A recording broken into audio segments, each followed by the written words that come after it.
There's a text that says the Lord makes rich and adds no sorrow to it.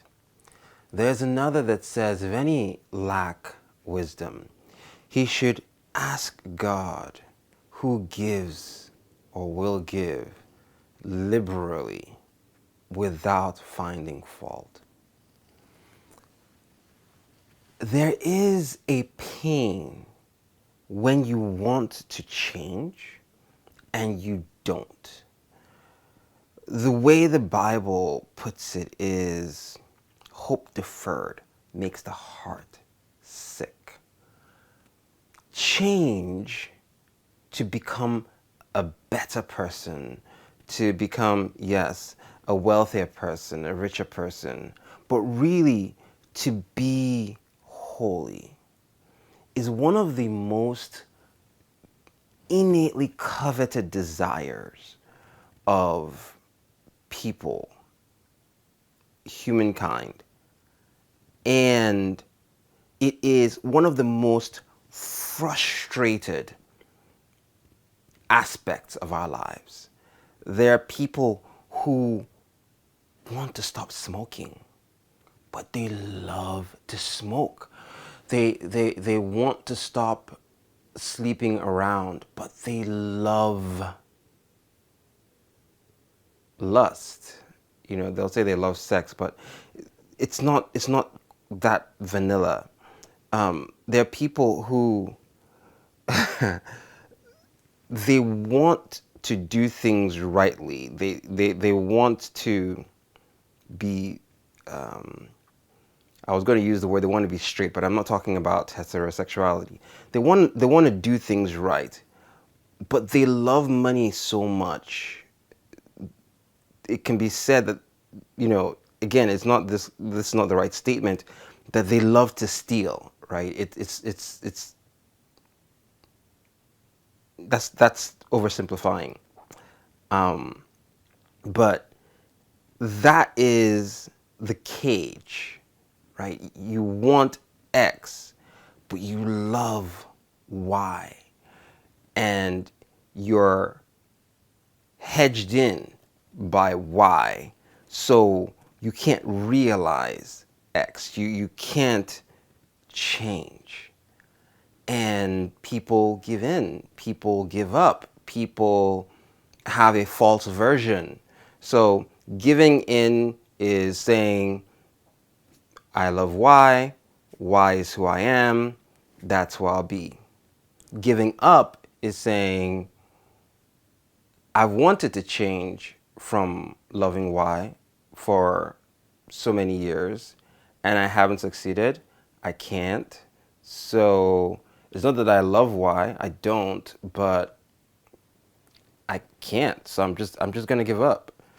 And a false X is having some form of having changed, usually for others, but a lot of the time to have some semblance of no despair. It's like you create a false version of it and say, look, well, to yourself first and then to others next, look, I've changed. But in a sense, it's only skin deep, it's not real change, and it satisfies maybe society's desire to not have you have the vice of Y. But again, it's not real change. And so we live in this cycle of pain. And the more you hate yourself in respect to you want to be better, but you're not, and you're not getting better, the more you'll harm and wound others because you can't give what you don't have. And you'll find that some of the worst managers in an office have the worst management of their personal lives. They can't give what they don't have. And they're trying desperately to make your life as a direct report, their work as a manager of a team. They're trying desperately to make it work, to make you productive, but they are not productive. And so they create strife because there's strife in them. They'll create havoc because there's havoc in them. They can't produce it, so they try to force something that they don't have, and it wounds. When someone is lying to you and you hate lies, but you lie often, you don't respond well, right? It's not an easy thing to respond well to. But look at Sarah in the Bible. There's a story where God is in the room. It's a cool story, talking to Abraham, and Sarah is eavesdropping, and God tells Abraham something, and Sarah's like, no way, right? That this could happen.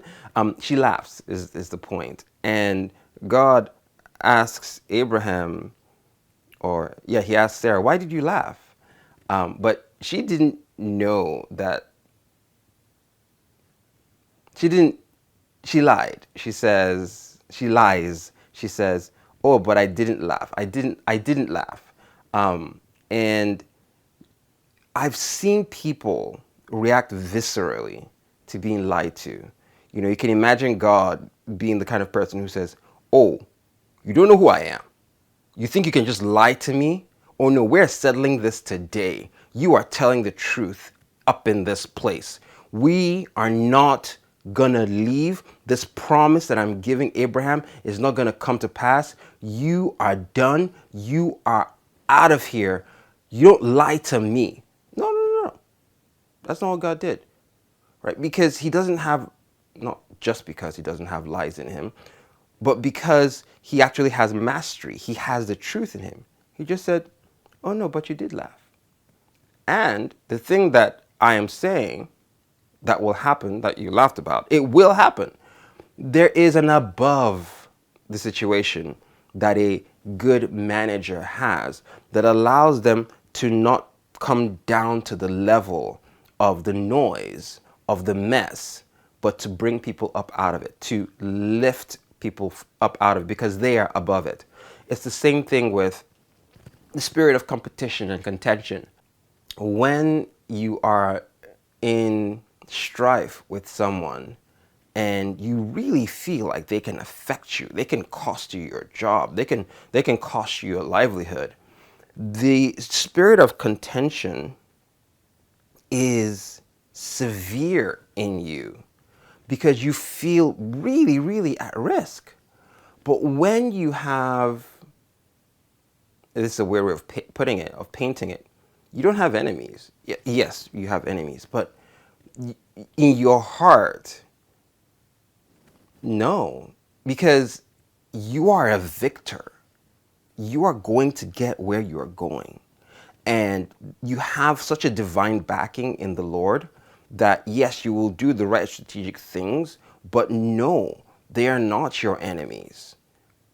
That's when you can show compassion in your speech. You wouldn't have vitriol where, you insult as they insult, or, you smile at the conference room in the office, but you go back to your cubicle and you cuss them out and you don't do that when you are not at the same level. You know it, you feel it, you're aware of it, you are indefatigable. I remember as a property manager, another life, I would have residents who will come into the office and just try to tear me a new one, try to be difficult, try to bring me down. And, I had co-workers who, it really hurt them. I mean, it is hurtful, let's be clear. But I knew where the power was, right? I knew that they were acting out because of a lack of power and they needed to do something to feel power. It's not the right thing, but I knew where the power was and I actually felt that I had the power. And so I looked at them with compassion. I said, hey, what can I do for you? That's what's in my thinking. I might think you're difficult, but I won't think of you as an enemy. You're not, you're my tenant. You're not big enough to be my enemy. Landlords have a lot of power. And even when it got legal and this person is, we've been taken to court and all of that, we have expensive lawyers, right? We're going to do what's right and we're going to win the case or we're going to lose the case. It's one way or the other if we did something wrong. But you can't displace us, right? We're still going to be here after you're gone. Real, I said real, power, when you feel it and have it and know that you have it, it changes the dynamic of attack when people attack you or they come after you. Because Jesus had it in spades, he got more angry when people attacked other people's freedoms, right? So when the woman who was bent over for 18 years was rebuked, sideways rebuked, the leader or the Pharisee, whoever, got up and said, there's 7 days in which to be healed. Come and get healed on, there's 6 days in which to be healed. Come and get healed on one of those days and not on the Sabbath day. And Jesus responded very sharply, you hypocrite, which of you won't rescue your livestock if if it falls into a hole on the Sabbath? And ought not this woman whom Satan had bound all of these years, these 18 years, be freed on the Sabbath? He was very strong in his rebuke because she was weak against this powerful leader. Jesus isn't, but he's attacking her. So Jesus is defending her, with oomph. I'm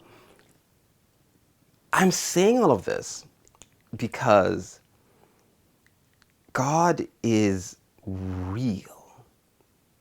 I know it's like, oh, what do you mean? What are you trying to say?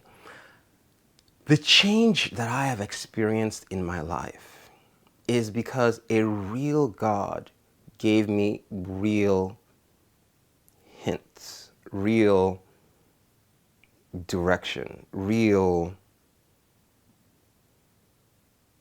steps. The way the Bible puts it is, if anyone would come to God, that means not just to have a relationship, but to benefit from God, right? That person must believe that he is. And it's a very profound statement that Hebrews 11 is making. Believing that he is. Because we can't see him. To believe that I am is not difficult. You can see me. To believe that he is, there are some gymnastics that we play with that, right? And it has consequence. You see, if you hang out with me, not on socials, but even on socials, if you spend time with me, you will change. If you spend time with me, you will be more intellectual. You will change with respect to your finances. You will change. I am a real person. Does that make sense? Like when you hang out with, even on social media, like when you spend time with, the pop culture or the hip hop culture or country music culture, when you spend time with real people, you follow them and you spend time listening to them, ingesting their content, don't you notice that you change? You become more country. You become, right, you change. Because these are real people in this sense that we're talking about today. The facade may not be real, but what you're seeing is in relating with God, he is a real person. And when you get over from religion into this reality, that relationship will change you. And the beautiful thing about it is there's actually no, after you say like, oh, Lord Jesus, I accept you into my heart, there's no step, there's no, hey, say this to make God real. It's just expecting, right? I was going to say accepting that he is real. It's just expecting what you would expect from a real person. When I was in my journey through, I didn't want to be a slave to porn. I didn't want also to have a facade of freedom, but on the inside, I was still burning. I didn't want to give in or to give up, right? To say like, well, the giving in, like this is just what men are. We're visual creatures, and I'm not hurting anyone, right? That sort of like giving in and just accepting that nature. I didn't want to give in. I didn't want to give up. Oh, it's bad, but there's nothing I can do. So I'm just as I am, Hi, my name is Anthony. I am a porn addict, right? That kind of thing is like giving up. And like I said, I didn't also want a facade where I was doing no porn for the world, but I was doing it in my heart, right? Where I didn't have the desire taken away. I just didn't do it because of the social construct. I wanted freedom. And listen, without a real relationship with God, I hate putting the word real in front of the relationship. Relating to God as real, not as a religion, I would still be where I was 10 years ago.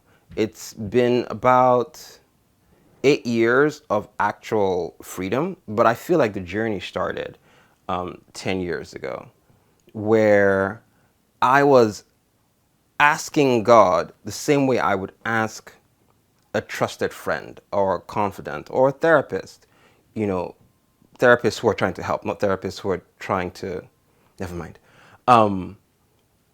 And he was giving me real answers. Some of the things are things that, he will lead you to read or lead you to watch, but it's really what you hear from him in the you and he conversations, the you and God stillnesses, where he sort of makes something bubble up in your mind. Do this way. Set up your room this way. Set up your computer this way.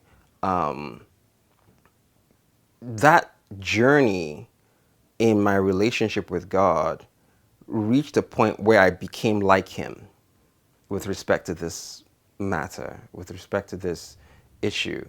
God doesn't have a desire for sin in the area of lust, and now I don't either.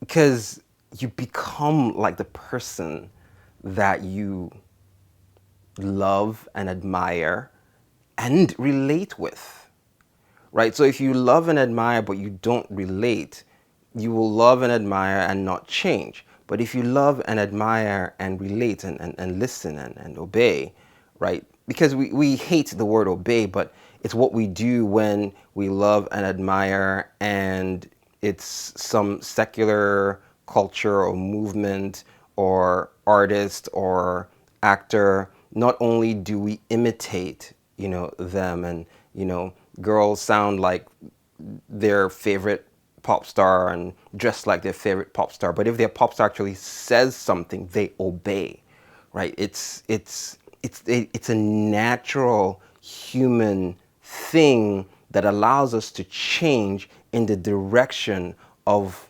who we worship. And it doesn't require ritual, right? It's just if you